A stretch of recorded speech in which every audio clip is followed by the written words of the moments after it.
Perkembangan teknologi selalu membawa dua sisi, baik itu kemudahan maupun tantangan. Di satu sisi, banyak pekerjaan baru lahir dari digitalisasi. Tapi di sisi lain, muncul model kerja yang belum sepenuhnya terlindungi hukum. Model itu disebut gig economy, sistem kerja berbasis proyek, jangka pendek, dan dimediasi oleh platform digital. Digitalisasi mengubah cara kita bekerja.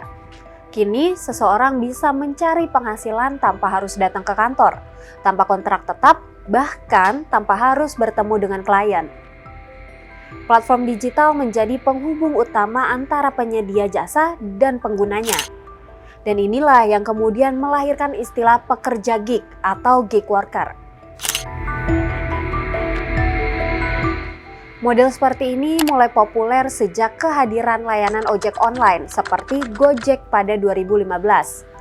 Sejak itu, konsep kerja berbasis platform tumbuh pesat dari transportasi, desain grafis, hingga pekerjaan berbasis teknologi. Namun menurut akademisi, pertumbuhan gig ekonomi juga mencerminkan satu hal, yaitu terbatasnya lapangan kerja formal di Indonesia. Ya tentu saja kalau ini tidak bisa dipisahkan memang dengan kondisi pasar kerja Indonesia yang di sektor formalnya masih terbatas, sehingga menyebabkan makin banyak orang yang masuk ke gig ekonomi karena dianggap lebih mudah untuk masuk dibandingkan kalau misalnya dia di pekerjaan biasa. Fenomena ini bisa dimaknai dua arah. Bagi sebagian orang, pekerjaan gig bisa jadi jalan keluar di tengah sulitnya mencari kerja formal. Namun bagi sebagian lainnya, ini menandakan belum kuatnya struktur ketenaga kerjaan kita. Peneliti ekonomi Digital Center of Economic and Law Studies atau CELIOS, Nailul Huda, melihat gig ekonomi ini sebagai bantalan sosial yang dapat memberikan kesempatan bagi masyarakat yang sudah tidak terserap di pasar kerja formal.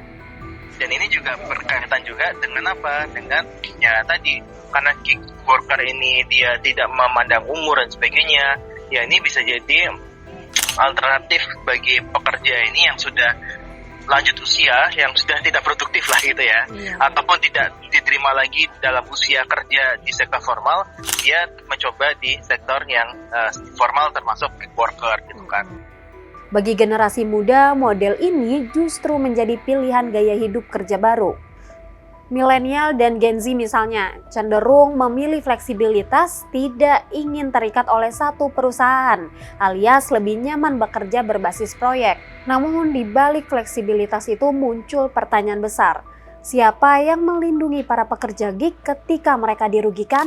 Belakangan isu ini juga mencuat lewat desakan para pengemudi ojek online, salah satu kelompok pekerja gig terbesar di Indonesia. Mereka meminta pemerintah dan DPR segera mengatur tarif, skema bagi hasil, hingga status hubungan kerja dengan platform.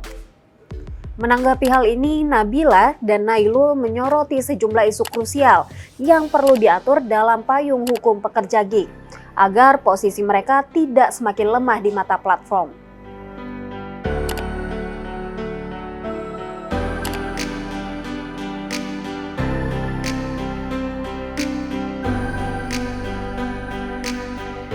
Beberapa negara bahkan sudah melangkah lebih dulu. Salah satunya Malaysia yang baru saja mengesahkan Undang-Undang Pekerja Gig 2025 pada Agustus lalu. Aturan ini memberikan status hukum yang jelas bagi pekerja gig, sekaligus melindungi mereka dari praktik sepihak oleh platform.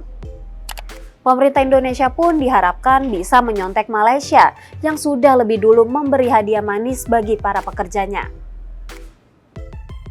Mereka misalnya apakah nanti bayar pajak atau segala macam apa enggak gitu loh. Jadi sebenarnya cara untuk melindungi, ya kan, melindungi mereka ya dari kesewenang-wenangan si platform itu, ya penyedia platform itu. Tapi juga ini bisa mengalihkan gitu kan, menjadikan mereka itu sebagai formal sektor ya. Kemudian kan ini akan memberikan juga kesempatan kepada pemerintah misalnya kan dalam pajak dan seterusnya gitu. Selain itu, ada yang tak kalah penting untuk pemerintah lakukan, yakni menyiapkan sumber daya manusia yang adaptif terhadap perkembangan teknologi. Sebab tak bisa dipungkiri, otomatisasi hingga digitalisasi menggerus sejumlah lapangan pekerjaan. Kita memang tak bisa menghentikan pergerakan teknologi di zaman yang kian modern. Namun setidaknya kita, khususnya pemerintah, seharusnya bisa menjawab tantangan perkembangan teknologi.